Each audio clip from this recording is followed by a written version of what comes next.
Hello students, my name is Ashutosh Sharma. Welcome to my YouTube channel olympiad chemistry. अगर आप लोगों ने चैनल को अभी तक सब्सक्राइब नहीं किया है तो हमारे चैनल को सब्सक्राइब करें, बेल आइकन को प्रेस करें। इससे आने वाले नेक्स्ट वीडियोज़ हैं वो आप लोग मिस नहीं करेंगे। लास्ट क्लास में, प्रीवियस क्लासेस में हम लोगों ने टाइट्रेशन को डिस्कस किया था। टाइट्रेशन में फर्स्ट था अपने पास एसिड बेस टाइट्रेशन, सेकंड हम लोगों ने डिस्कस किया था रेडॉक्स टाइट्रेशन। आज हम लोग डिस्कस करेंगे कॉम्प्लेक्सोमेट्रिक टाइट्रेशन। ठीक है, तो स्टार्ट करते हैं complexometric titration. Complexometric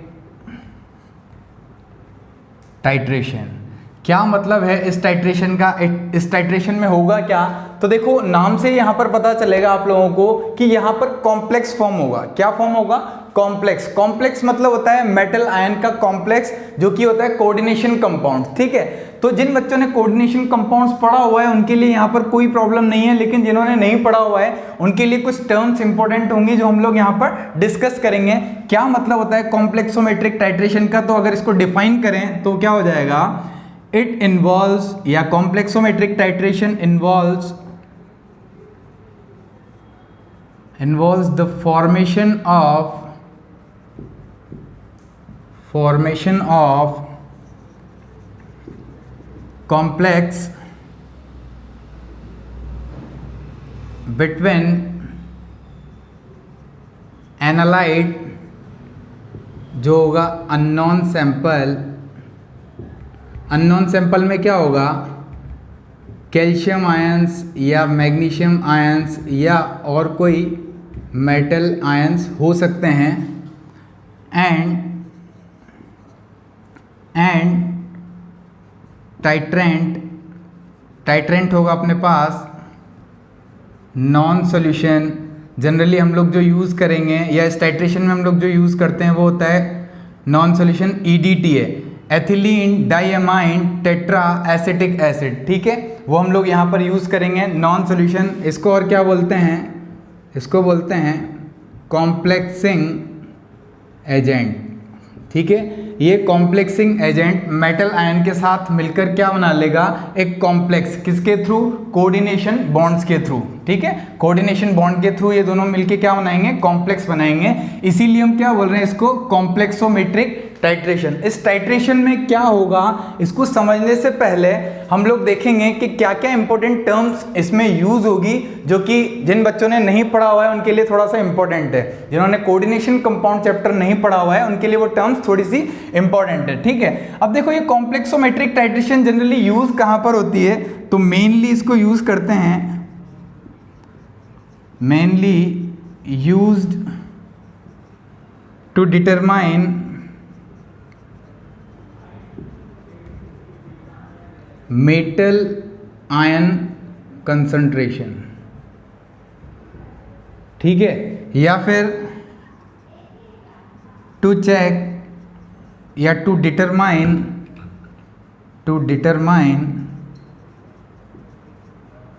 hardness of water.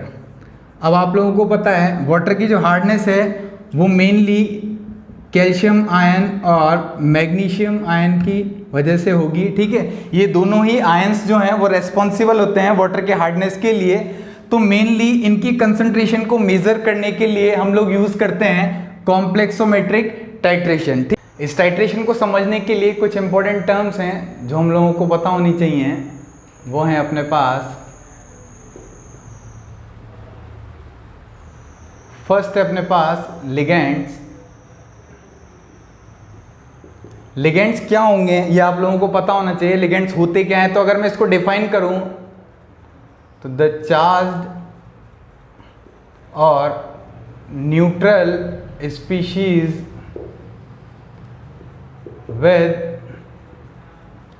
Loan pair of electrons form coordinate bond with metal atom or ion and form metal complex.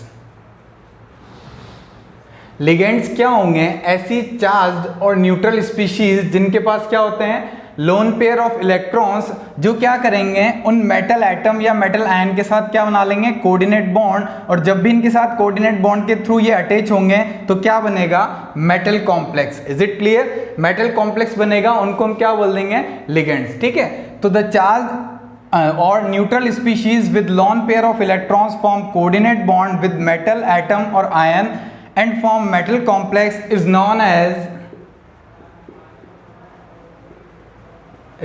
As ligands. उनको हम क्या बोल देंगे? लिगेंड्स। अब देखो, लिगेंड्स की एक इंपॉर्टेंट प्रॉपर्टी होती है जिसको हम बोलते हैं डेंटिसिटी। ठीक है, लिगेंड्स में क्या देखा जाता है? डेंटिसिटी। क्या मतलब होता है इसका?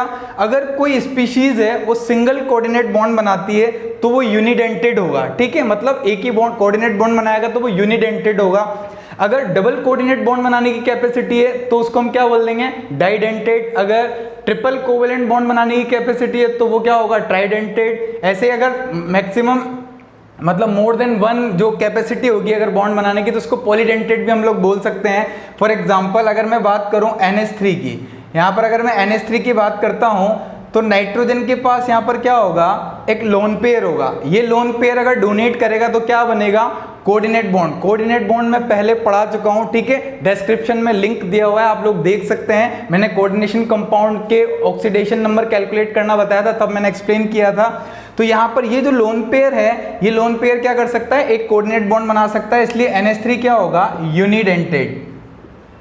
ये क्या होगा? यूनिडेंटेड। Is it clear? अगर मैं बात करूं एथिलीन डाइअमीन CH2 CH2 NH2 और इस तरफ भी NH2, तो यहाँ पर देखो इस नाइट्रोजन के पास भी एक लोन पेयर होगा और इस नाइट्रोजन के पास भी एक लोन पेयर होगा। ये दो क्या बना सकते हैं? Coordinate bond. इसलिए ये क्या होगा? डाइडेंटेड। ठीक है, मेनली जो हम कॉम्प्लेक्सोमेट्रिक टाइट्रेशन में कॉम्प्लेक्सिंग एजेंट यूज करते हैं वो होता है EDTA। क्या होता है?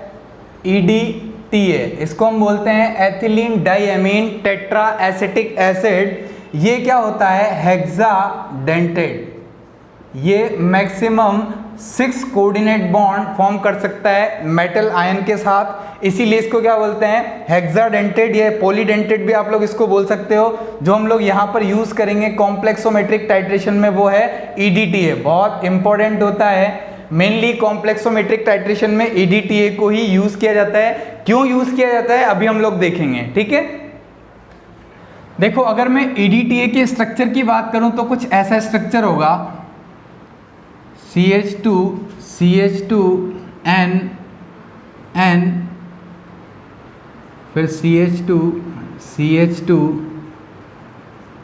COOH COOH, इस तरफ भी इसी तरह होगा,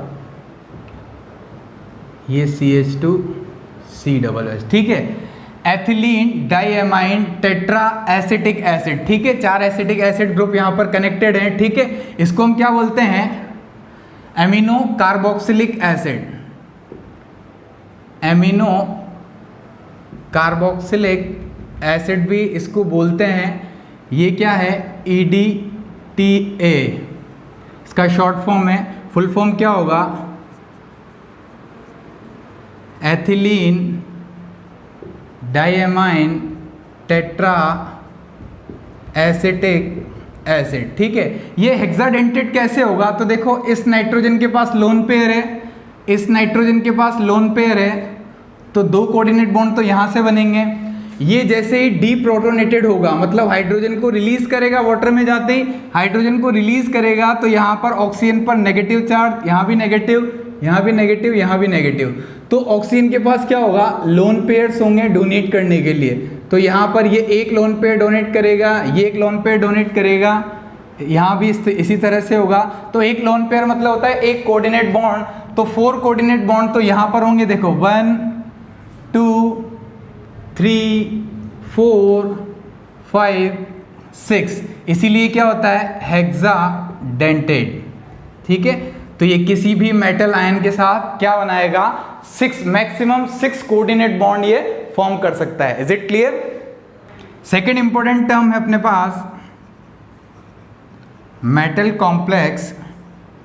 व्हाट इज मेटल कॉम्प्लेक्स? तो देखो, कॉम्प्लेक्सिंग एजेंट और मेटल आयन के बीच में जब कोऑर्डिनेट बॉन्ड बनेगा तो बनने वाली जो स्पीशीज होगी उसको हम क्या बोल देंगे? Metal complex. बनने वाले कॉम्प्लेक्स को हम क्या बोलते हैं? Metal complex. तो यहां पर हम डिफाइन कर सकते हैं, it is formed by the chemical combination of complexing agent, या फिर हम बोल सकते हैं ligand और ligand and metal atom और आयन। तो मेटल एटम या आयन के बीच में और लिगेंड के बीच में जो कोऑर्डिनेट बॉन्ड बनेंगे उससे बनने वाली जो स्ट्रक्चर होगी वो क्या होगी? Metal complex. कैसे होगी? अगर मैं बात करूं, सपोज ये है अपने पास कॉपर Cu+2, Cu+2 अगर इस तरह से NH3 के साथ कोऑर्डिनेट बॉन्ड बनाता है, ये इस तरफ भी NH3, इस तरफ भी NH3 और यहाँ पर होगा 2+ चार्ज, तो ये जो आयन होगा इसको हम क्या बोल देंगे?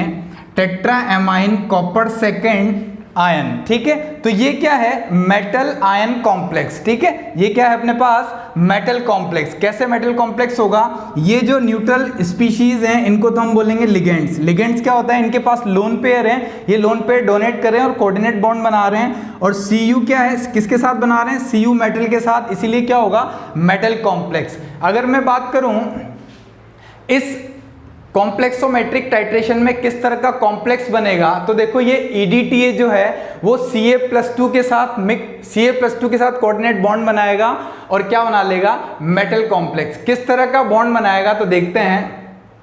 तो EDTA और मेटल आयन के साथ कुछ इस तरह का मेटल कॉम्प्लेक्स बनेगा। इस टाइट्रेशन में क्या होगा? देखो, मैंने आपसे कहा था EDTA जो होगा वो क्या होता है? हेक्साडेंटेड। हेक्साडेंटेड कैसे? यहाँ से डीप्रोटोनेटेड होते ही 4 बॉन्ड तो इस तरह से ऑक्सीजन बना लेंगे और 2 बॉन्ड नाइट्रोजन बनाएंगे, तो टोटल 6 कोऑर्डिनेट बॉन्ड के थ्रू ये क्या होगा? बॉन्डेड होगा मेटल आयन। इसको बोलते हैं मेटल कॉम्प्लेक्स। तो इस कॉम्प्लेक्सोमेट्रिक टाइट्रेशन में हम इस कॉम्प्लेक्स की बात करेंगे। Is it clear? ठीक है। नेक्स्ट इंपॉर्टेंट टर्म है अपने पास चीलेट and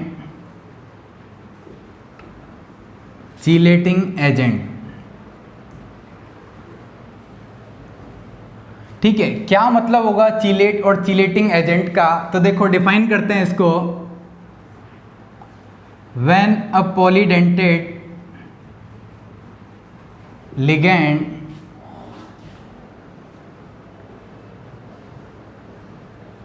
simultaneously forms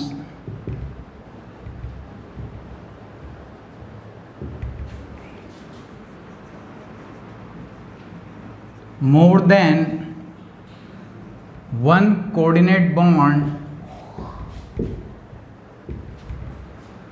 with metal ion or atom, it forms a ring type structure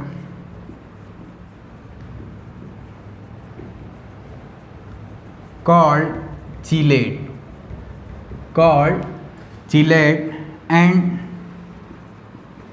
species is known as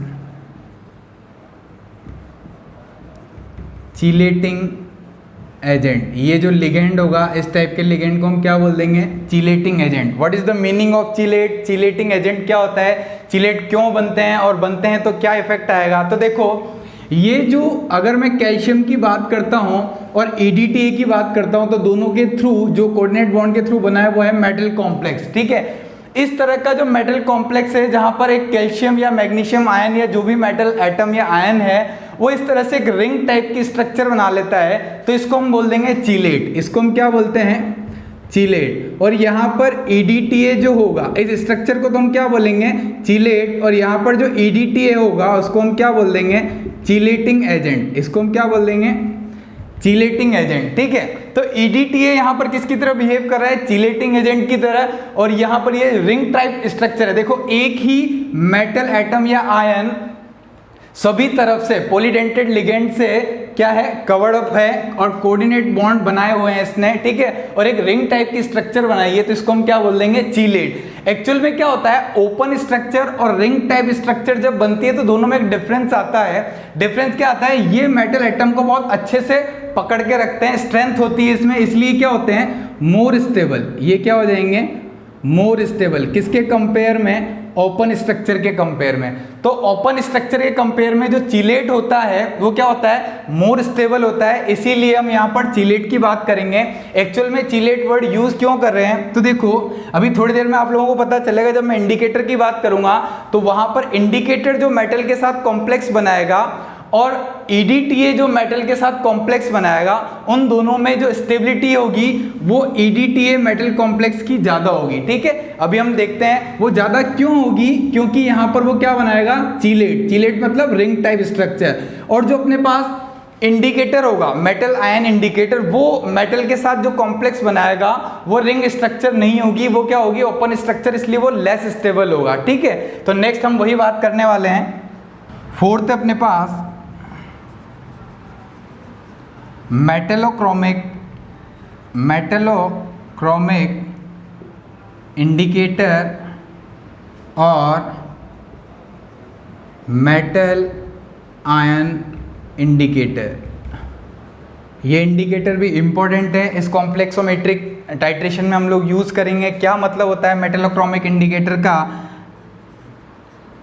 metal ion indicator, metal ion indicator are the compound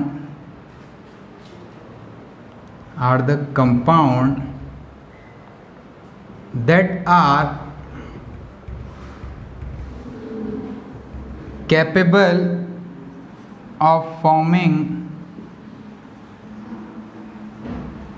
complex with metal ions, ठीक है। ये metal ion के साथ complex बनाने के लिए capable होते हैं, इनको हम क्या बोलते हैं, metal ion indicator. Is it clear. यहाँ पर जो हम लोग मेटल आयन इंडिकेटर यूज करेंगे वो होगा एरियोक्रोम ब्लैक टी, ठीक है, शॉर्ट फॉर्म होगी EBT। ये भी एक कॉम्प्लेक्सिंग एजेंट होगा क्योंकि ये कॉम्प्लेक्स बनाएगा, ये भी एक कॉम्प्लेक्सिंग एजेंट होता है। और ये क्या होता है, ट्राइडेंटेड। ये क्या होता है, ट्राइडेंटेड, मतलब 3 मैक्सिमम कोऑर्डिनेट बॉन्ड ये बना सकता है मेटल आयन के साथ। किस तरह से ये वर्क करेगा, देखो EBT एरियोक्रोम ब्लैक टी एक मेटल आयन इंडिकेटर है, इसको शॉर्ट फॉर्म में रिप्रेजेंट किया जाएगा इस तरह से H3IN। IN मतलब इंडिकेटर, 3 इसके पास क्या होते हैं, प्रोटॉन्स होते हैं, जैसे वाटर में सोल्यूबल करेंगे। देखो डिफरेंट pH पर ये मेटल आयन इंडिकेटर डिफरेंट क्या देगा, कलर्स देता है। अगर ये H3N, देखो इसको इस तरह से रिप्रेजेंट किया जाता है शॉर्ट फॉर्म में। अगर मैं pH लेस देन 7 लेता हूं, pH क्या होगी, लेस देन 7,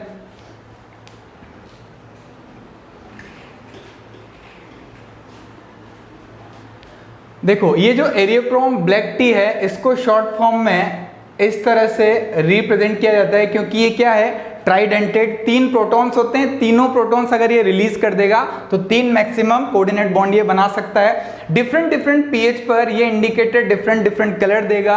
अगर pH जो है वो लेस देन 7 है तो ये इस फॉर्म में कन्वर्ट हो जाएगा, एक प्रोटॉन ये रिलीज कर देगा और यहाँ पर क्या हो जाएगा, एक नेगेटिव चार्ज। इस कंडीशन पर ये क्या देगा, वाइन रेड कलर, ठीक है। अगर pH को मैं थोड़ा और इंक्रीज कर दूं, pH क्या हो जाएगी, अगर 7 to 11 के बीच में हो तो ये किस में कन्वर्ट हो जाएगा, HIN-2, ठीक है। इस कंडीशन पर ये कौन सा कलर देगा, ब्लू कलर देगा। अगर मैं pH को ग्रेटर देन 11 कर दूं, pH क्या हो जाए, ग्रेटर देन 11, तो ये किस में कन्वर्ट हो जाएगा, IN-3। इस कंडीशन में ये कौन सा कलर देगा, येलो। मैं यहाँ पर जिस कंडीशन की बात करूंगा वो कंडीशन होगी इन दोनों के बीच में, मतलब पीएच क्या होनी चाहिए अपने पास सॉल्यूशन की 7 to 11। मतलब मैं वाइन रेड कलर को ब्लू में कन्वर्ट करूंगा, कैसे ये कन्वर्ट होगा, कैसे टाइट्रेशन होगी, कैसे एंड पॉइंट इक्विवेलेंस पॉइंट पर कलर चेंज होगा। देखो स्टार्टिंग में कलर क्या होगा, वाइन रेड, जैसे ही मैं EDTA इसमें ऐड करूंगा ये ब्लू कलर में कन्वर्ट हो जाएगा। किस तरह से टाइट्रेशन होगी वो अभी हम लोग देखेंगे। सबसे पहले मैंने यहाँ पर इंपॉर्टेंट टर्म्स डिस्कस कर दिए, चिलेट क्या होता है, चिलेटिंग एजेंट क्या होता है, मेटल कॉम्प्लेक्स क्या है, लिगेंड्स क्या है, मेटलोक्रोमिक इंडिकेटर क्या है, मेटल आयन इंडिकेटर क्या है। ठीक है, तो देखो ये होता है metal ion indicator. Metal ion indicator क्या क्या वर्क होगा इसका अभी हम लोग डिस्कस करेंगे। Is it clear? देखो एक्चुअल में कॉम्प्लेक्सोमेट्रिक टाइट्रेशन में होता क्या है, ये जो ब्यूरेट है इसमें हम क्या लेंगे, नॉन सोल्यूशन EDTA, ठीक है, ethylene diamine tetra acetic acid, जिसको हम कॉम्प्लेक्सिक एजेंट बोलते हैं। ठीक है, यहाँ पर अननोन जो सोल्यूशन होगा, अननोन जो सैंपल होगा उसमें अपने पास क्या होंगे, मेटल आयंस। हमें क्या कैलकुलेट करना है, मेटल आयन की कंसंट्रेशन। ठीक है, मेटल आयन की कंसंट्रेशन हमें चेक करनी है। जब ये EDTA मेटल के साथ मेटल कॉम्प्लेक्स बनाएगा तो वो क्या होता है, कलरलेस। तो मुझे पता नहीं चलेगा कब इक्विवेलेंस पॉइंट आएगा, कब एंड पॉइंट आएगा, तो मैं क्या यूज करूंगा, विजुअल इंडिकेटर, जो कलर चेंज करके आपको विजुअलाइज करेगा, बताएगा कि एंड पॉइंट आ गया है। ठीक है, अब एंड पॉइंट इक्विवेलेंस पॉइंट पता करने के लिए मैं क्या करूंगा, यहाँ पर EBT, eriochrome black T metal ion indicator use करूंगा। ये मेटल आयन इंडिकेटर जो होगा इसको शॉर्ट फॉर्म में कैसे रिप्रेजेंट करते हैं, H3IN। ठीक है, अगर ये नॉर्मल कंडीशन में है तो ये कुछ इस तरह से होता है। देखो H3IN जो है वो pH के अकॉर्डिंग कलर चेंज करेगा, तो जनरली ये इस कंडीशन में होता है H2IN-। ठीक है, इसका जो कलर है वो क्या होगा, वाइन रेड। ठीक है, अब जैसे ही आप लोग इसको इंडिकेटर को इसमें यूज करेंगे अननोन सैंपल में, सैंपल में क्या है अपने पास, मेटल आयन। मैं यहाँ पर थोड़ी देर के लिए मान लेता हूँ मैंने मेटल आयन लिया है कैल्शियम +2। ठीक है, तो ये H2 इंडिकेटर जो है वो कैल्शियम +2 के साथ क्या बना लेगा, मेटल कॉम्प्लेक्स। कैसे बनाएगा, देखो ये दोनों प्रोटॉन्स रिलीज होंगे और यहाँ पर कैल्शियम आ जाएगा। अगर मैं दोनों प्रोटॉन रिलीज करता हूँ तो यहाँ पर क्या हो जाएगा, 3 नेगेटिव, यहाँ पर 2 नेगेटिव, तो यहाँ पर क्या बनेगा, CaIN1 negative. Is it clear? इसका भी जो कलर होगा वो क्या होगा, वाइन रेड। इट मीन्स इस कंडीशन पर इस कॉनिकल फ्लास्क के अंदर जो प्रेजेंट है वो क्या प्रेजेंट है, CaIN-, मतलब कैल्शियम और मेटल आयन इंडिकेटर का कॉम्प्लेक्स यहाँ पर प्रेजेंट है, जिसका कलर कैसा है, वाइन रेड। जिसका कलर कैसा है, वाइन रेड। अब अगर मैं टाइट्रेशन को स्टार्ट करूं तो स्टार्ट कैसे करेंगे, स्टॉप कॉक को ओपन करेंगे और ड्रॉप वाइज यहाँ पर EDTA को जाने देंगे।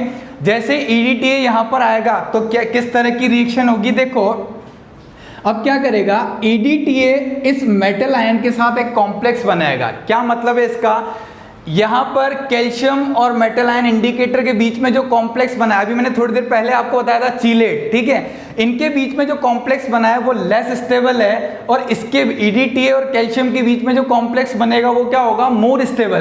तो होगा क्या, ये कैल्शियम यहाँ से रिप्लेस होकर EDTA के साथ क्या बना लेंगे, मेटल आयन कॉम्प्लेक्स या मेटल कॉम्प्लेक्स। बात समझ में आ रही है? तो ये कैल्शियम यहाँ से रिलीज होंगे और क्या बनाएंगे, इस EDTA के साथ कॉम्प्लेक्स बना लेंगे। ठीक है, तो देखो रिएक्शन किस तरह से होगी, ये EDTA मैंने कॉनिकल फ्लास्क में ऐड किया। कॉनिकल फ्लास्क में पहले से ही क्या प्रेजेंट है, कैल्शियम इंडिकेटर, ये माइनस वैलेंसी है। यहाँ पर रिएक्शन होगी, ये कैल्शियम इसके साथ मेटल कॉम्प्लेक्स बना लेगा। अब ये कुछ इस तरह से हो जाएगा, कैल्शियम EDTA। ठीक है, ये क्या होता है, मोर स्टेबल। और साथ में अब क्या रिलीज होगा, यहाँ पर रिलीज होगा अपने पास H इंडिकेटर माइनस। आपको पता है H इंडिकेटर माइनस -2।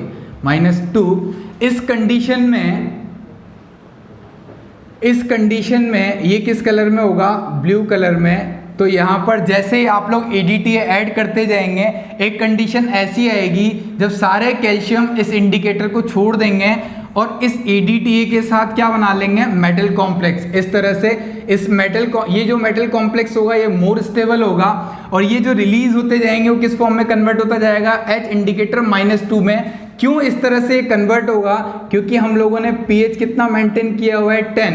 इस pH पर ये इस कंडीशन में चला जाता है, ठीक है, इस कंडीशन में जाएगा और इस कंडीशन में इसका कलर क्या होता है, ब्लू। तो ओवरऑल हम बोल सकते हैं यहाँ पर इसका कलर क्या था, वाइन रेड। वाइन रेड में आप लोगों ने क्या ऐड किया, ADTA। ADTA क्या करेगा, सारे कैल्शियम को अपने साथ अटैच कर लेगा और मेटल कॉम्प्लेक्स बना लेगा। किस तरह का, रिंग टाइप स्ट्रक्चर, चीलेट, ठीक है। तो वो ज़्यादा स्टेबल होगा किसके कंपेयर में, इसके कंपेयर में। तो यहाँ से के सारे कैल्शियम इसके साथ अटैच होकर चले जाएंगे और ये इंडिकेटर है वो इस फॉर्म में चला जाएगा। इस फॉर्म में ही क्यों गया, क्योंकि pH कितना मेंटेन है, 7 to 11 या फिर हम बोल सकते हैं 10। pH मेंटेन करने के लिए हम लोग यहाँ पर क्या यूज करते हैं, बफर सॉल्यूशन। बफर सॉल्यूशन ऐसा सॉल्यूशन होता है जो pH को चेंज होने से रेजिस्ट करता है, ठीक है। तो यहाँ पर pH 10 मेंटेन होगी, ये ब्लू कलर में कन्वर्ट हो जाएगा। जैसे ही ब्लू कलर आएगा हम उसको क्या बोल सकते हैं, एंड पॉइंट। और आपको पता है किसी परफेक्ट टाइट्रेशन में एंड पॉइंट किसके इक्वल होता है, इक्वेलेंस पॉइंट के। तो हम क्या बोल सकते हैं, EDTA का जो मिलीमोल्स है वो मेटल आयन के मिलीमोल्स के इक्वल होगा। यहाँ से हम क्या कर सकते हैं, जो मेटल आयन से उनकी मोलरिटी भी निकाल सकते हैं और नॉर्मेलिटी भी कैलकुलेट कर सकते हैं। Is it clear. तो ये था अपने पास कॉम्प्लेक्सोमेट्रिक टाइट्रेशन। बात समझ में आती है। अगर आप लोगों को वीडियो अच्छा लगा है तो वीडियो को लाइक करें और हमारे चैनल को सब्सक्राइब करें। Thank you.